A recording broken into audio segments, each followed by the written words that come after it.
of JaxNaz Church, Bryce Gernon. Welcome.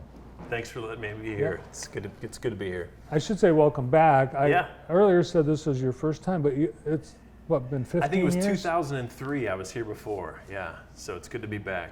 So how long have you been at JaxNaz? So we were here, 2002 we came, Okay. and then we were away from 2004 to 2006, came back in 2006. So it's been a long time. It's been, Wow. been a long ride. Yeah, it's been fun. Yeah, and it's a significant year for JaxNaz. You celebrate your 100th anniversary. 100th anniversary. Wow. So back in 1919, there's a lot of 19s here, so be prepared. Back in 1919, September 19th of 1919, 19 individuals started the church on Detroit Street and in a house on Detroit Street, and then moved on to a storefront building. And so September 8th, during the 9:30 service and the 11:15 service, we will celebrate our 100th year together. So it's a big deal. I brought you a shirt, by the way. I don't know cool. what size you are, but I was trying to think. And so this is one of the shirt designs we have, and it has a bunch of X's, and it just shows it's 100 X's, and then our logo at the bottom for the 100th marking on the shirt. So I want you That's to have cool. that. Thank you very much. It's a big, big day for us. Yeah.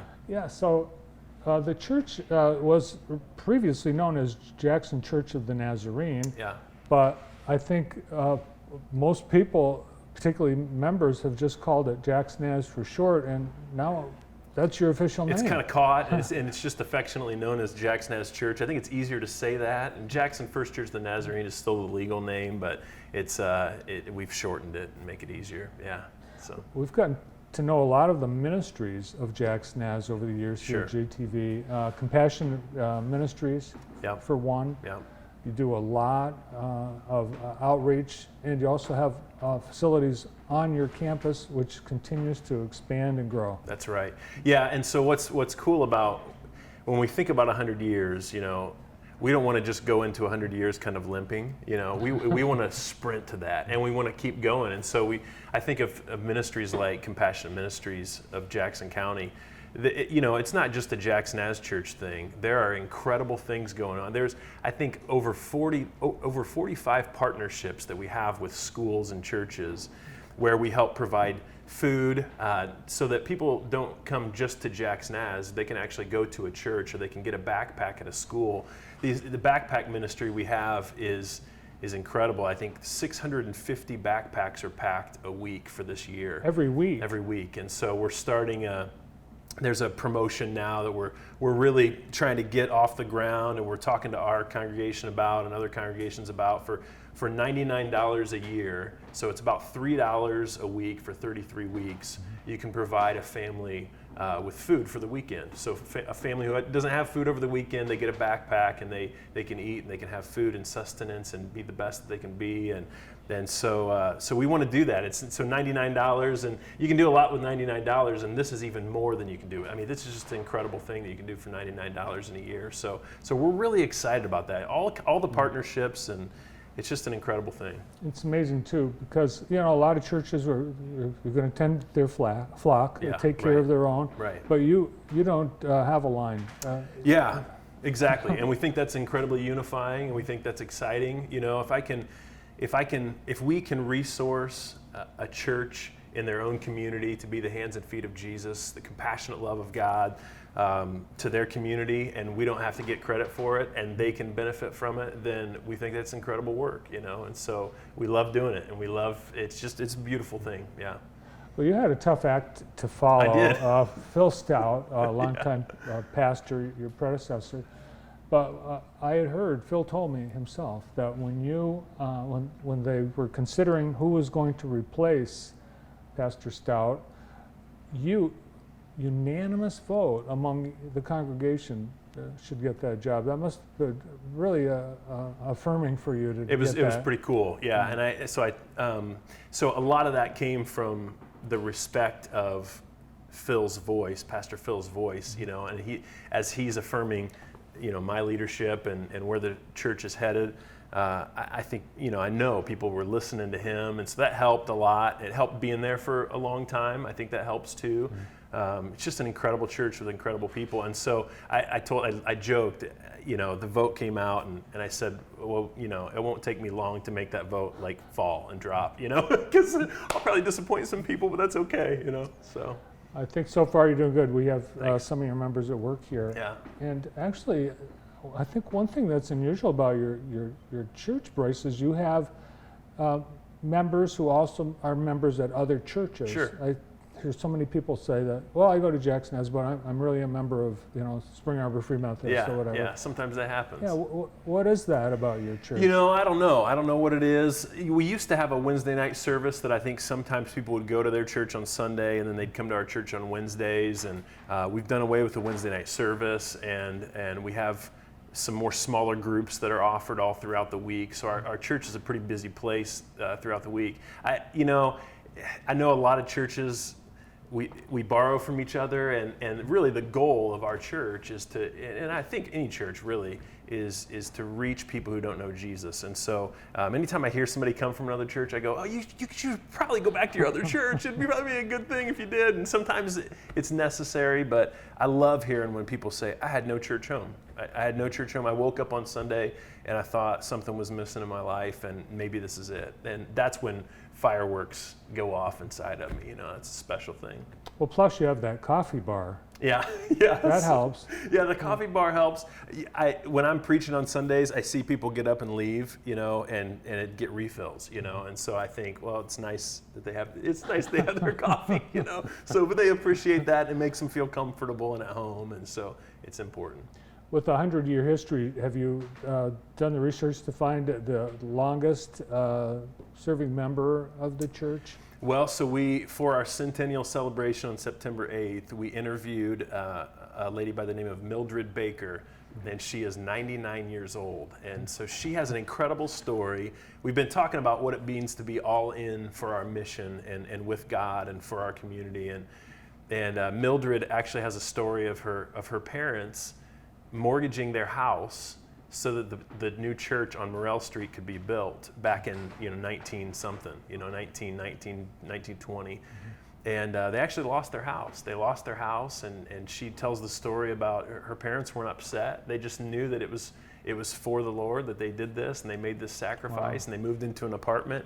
And so we were able to interview her, which is just incredible, and she's completely with it and on top of things, and it was a blast. It was fun. Does the original building on Detroit Street still stand? So Detroit Street was a home, and I don't know which home it was, and then there was a storefront from what Mildred had told us, and then there's the building on Morrell Street. It's not still there. No, okay. It's gone. It's across from the cemetery. That kind of space. There's a vacant lot there and a building for sale, and that's where the church used to be. Yeah. And now you're on yep, right off of M50 and Clinton Road. Yeah. You can see it from 127. It's just hard to get to it. It is. It is.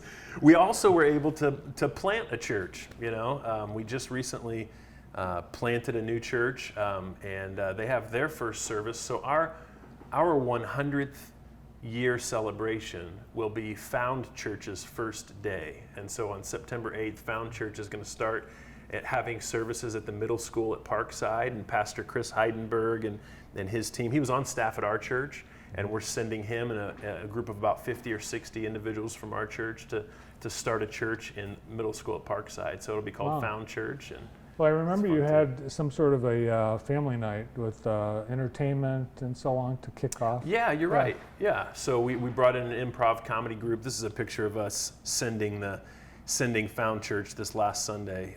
We brought in an improv comedy group at the middle school at Parkside, and it was a lot of fun. Just brought people in for laughter and to inform them about the new church. So what's the difference with Found Church to JaxNaz? Is it the same or just? Yeah, pretty much the same kind of church, same kind of feel. But anytime a church is smaller and they're brand new, there's just something missional about them. There's just something they're ready for an adventure. They're excited. A church that's been around for a long time, you really have to still drum up that excitement of mission and vision. You always have to do that. But a new church, it's so fresh for them, and they're so excited. They're really like 50 or 60 missionaries being sent from our church into that part of our community to tell about Jesus. And so it makes it smaller. People don't get lost in the crowd. It gives us a new presence in the community. Right across from Alpine Lake, apartments. There's lots of people that live there as well. And so, yeah, it's just same kind of church, same kind of feel, but just a smaller group and very missional in their mindset. For that neighborhood. For that neighborhood, Yes. yeah. And a found church, does that mean that it's because you found this church, you founded the church? Is that where it gets its name? Well, it's really, from just the idea that the lost may be found, that they would find freedom, that they'd find love, that they'd find Jesus in the midst of their mission and relationships that they build. And so yeah, and I guess we founded them too, but it's more about the lost being found. Yeah. Yeah, and you can find them at the Middle School at Parkside. Do you hope to have a spin off a building sometime? Or? Well, I think for now, just in their plans, they just plan to rent there and plant themselves there and be excited where they're at. So yeah, they'll roll out really their entire church. They roll out from a trailer. It's called Portable Church. It's a business that helps portable solutions for churches. Really? And so they'll roll out their entire church setup, kids ministry space, worship space, all kinds of stuff to transform the cafeteria there at the Middle School at Parkside to make it look completely different. Yeah. Nice. Yeah. Well, I know you have a family. I met your wife Yeah. a few weeks ago, but you've got kids too. We have 5 kids. 5? Yeah, 5 kids. Wow. And so, I mentioned that as we were getting ready for the show that we adopted our 5th child, and I could talk forever about adoption. We don't have time for that, but I love adoption, and it's not because the road's been easy, and it's not because everything's been blissful. It's been a hard road. It's been a real difficult road.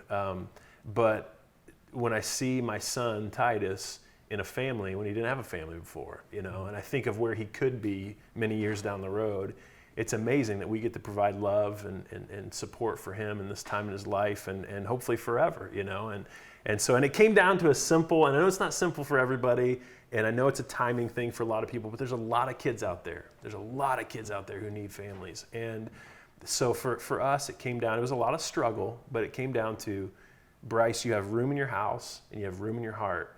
So why aren't you doing anything about this? And again, I know it's not that easy for everybody, and it's a timing thing. And 5 years ago, I might not have been prepared for it, but at the time, I really felt like that's what it was, and so we did it.